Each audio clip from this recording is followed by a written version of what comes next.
Hi YouTube.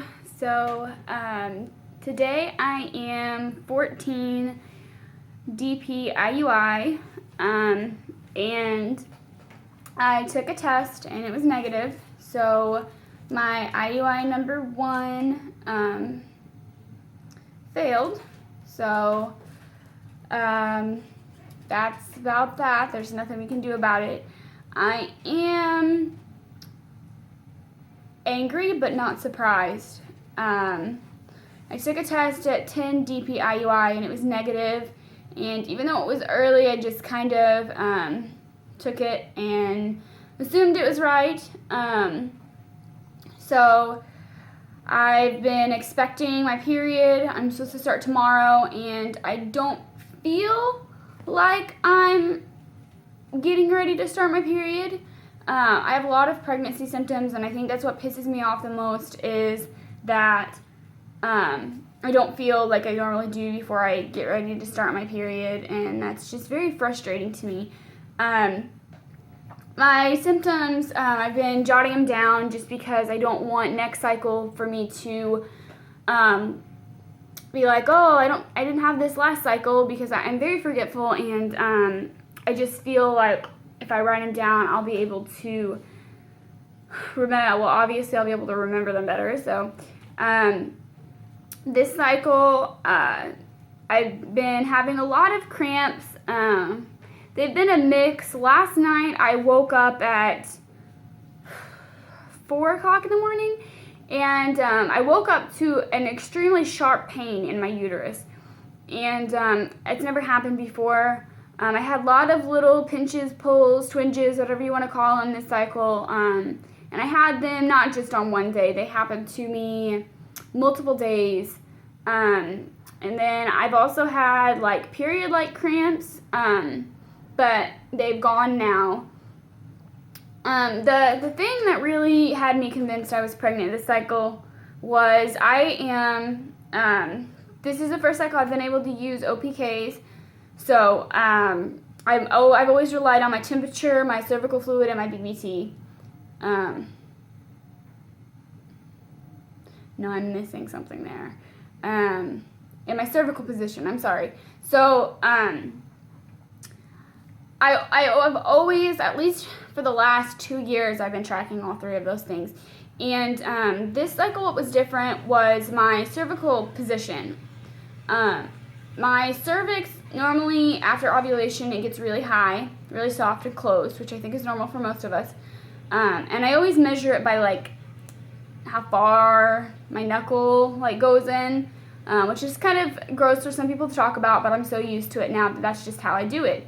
And it always reaches like a little bit above my middle knuckle, and that's cool, you know, whatever. And then about 10, 11 DPO, it starts dropping down, and it starts opening for my period. I actually can't reach it anymore.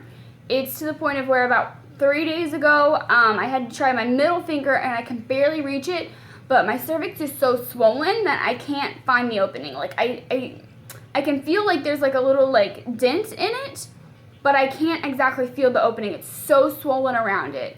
And that was just like almost like a dead giveaway for me. I was like, okay, I have to be pregnant. This has to be it, because I've never experienced that before. And even today at my negative, I checked it. I'm supposed to start tomorrow, and I can't reach it, and I can't find the opening to my cervix. It's gone. I can't find it. I can barely even reach it with my middle finger, which, I mean, honestly, if you look at my 2 fingers, they're like a huge difference. So, I mean, I can't explain that, and that makes me so angry, because I can't rely on my body to tell me anything, apparently. And on top of that, my temperature has remained high, like over 98, not even close to my cover line. My cover line's like 97.2 or something. So I'm frustrated at that my temperature hasn't even started to drop. And my cervical fluid, oh my God. So I've always had like this creamy, lotiony, like cervical fluid after ovulation. And I'm one of those people who I have that up until my period. Like, I don't dry up. It's just creamy, creamy, creamy, lots of creamy all the way until my period. I have not had creamy once. Not once since I ovulated. It has been water. Like, I feel like I peed myself. I woke up in the middle of the night thinking I started my period last night, and it was just water. And like occasionally it'll have like a little bit of cream to it, but it's just water, and it makes me so mad because it's like super slippery and watery, and like I know I ovulated. I had my progesterone checked at 14dpiui, and it was a 25.1, which I've never had it checked before, so I don't have anything to compare it to.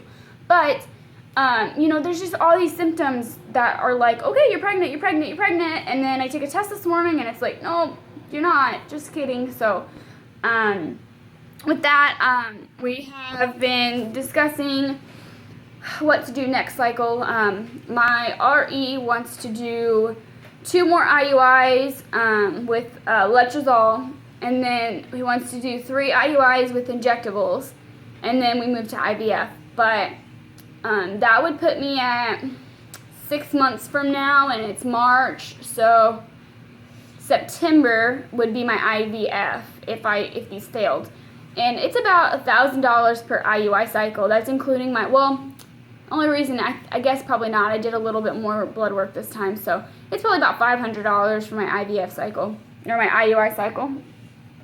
So, you know, you times that by, you're looking at like $3,000 before I even get to my IVF. And, you know, a lot of our insurance only covers 50% before we reach our out-of-pocket maximum. So I'm thinking that since IVF is so expensive, once I reach my out-of-pocket max, they cover 100% anyway. So, you know, I'd only have to pay $2,000 for my $14,000 IVF. I mean, I just feel like if that has a higher percentage, why waste time and money on an IUI? But then it's like, I'm so scared for an IVF. I've never had surgery. I've never been put under. I have really bad anxiety. And that scares the living shit out of me, if I have to be honest. To be put under, to go through all this medication. I'm not scared of needles. I don't mind injecting myself, but I am, well, I don't think I don't mind. I don't know. I haven't done it yet. But I'm terrified to do IVF, but I really think it might be the best choice. So I'm going to have to call my RE today and tell them that I would really like to try to pursue IVF next cycle, since I'm probably going to start my period tomorrow, hopefully. Well, not hopefully, I don't know. So I'm hoping for May IVF. Nope, we're going on vacation in May. Have to wait until June, I guess. June IVF, that's the plan then. So yeah, that's pretty much it. I'm angry today, and I'm frustrated with my body, and I've been crying for a couple days now, so because I knew that I wasn't pregnant.